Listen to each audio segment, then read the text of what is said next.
Hello and welcome back to our channel. So today in this video we are going to discuss about how to change phone number in your PayPal account.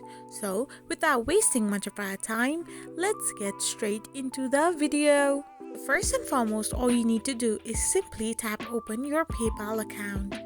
So once you open your PayPal account, you will end up in this kind of interface.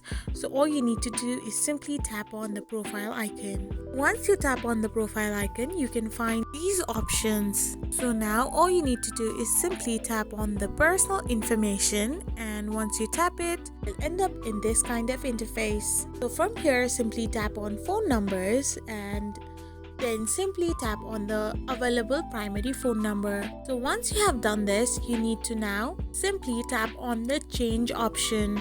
After you do so, you will get this in your screen. So hit the continue button and now add a phone number.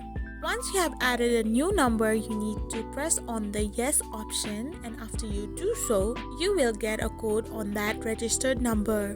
Now simply type in the code that you have got, and once you type in the code, you need to press on confirm mobile phone number. Now you have to press on done.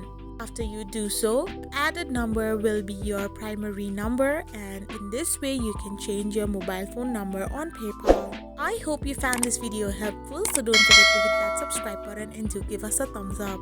We will be back again with these informative videos.